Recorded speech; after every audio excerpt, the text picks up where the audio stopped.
But I think it's safe to say that, you guys get a lot of submissions. And I guess I would like to sort of talk a little bit about how we all can, maybe rise to the top of that slush pile just a little bit.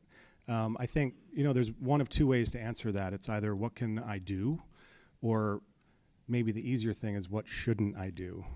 So if there's something in the submission process, and I think this goes for the presses and the magazines, and also the contests.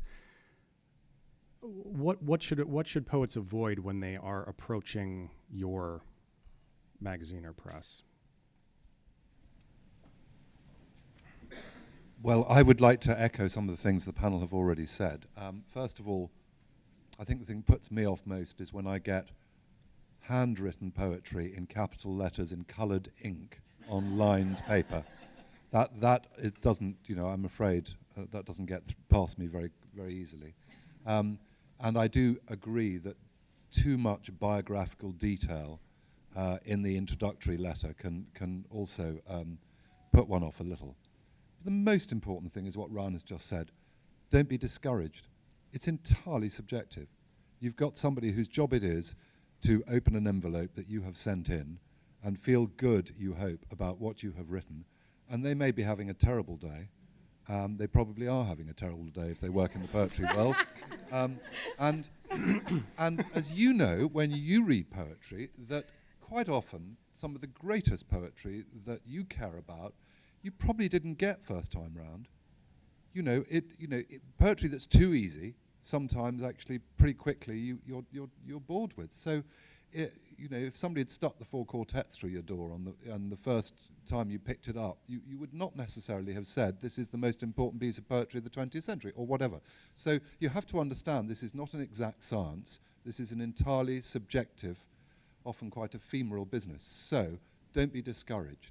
And there are plenty of remarkable writers throughout history who have suffered many years of rejection before somebody has had the wisdom to pick them up.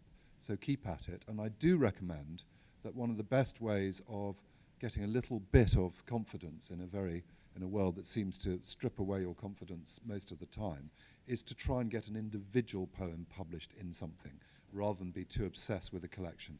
I think if you can get a series of individual poems published often on internet-based poetry journals or whatever, that starts to get your voice heard around the place and give you a bit more confidence, and also give the potential publishers a bit of confidence that other people have validated and like your work.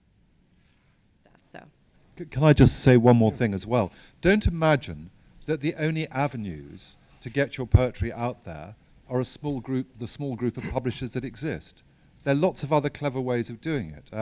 I've come across a number of poets who work with corporations, and they've managed to persuade the corporation to take them in as poet in residence, and they're putting a poem out every day on the company's intranet for the corporation staff.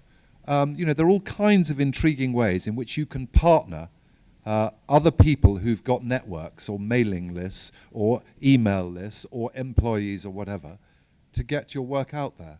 It's not just that little world of poetry publishing. Okay.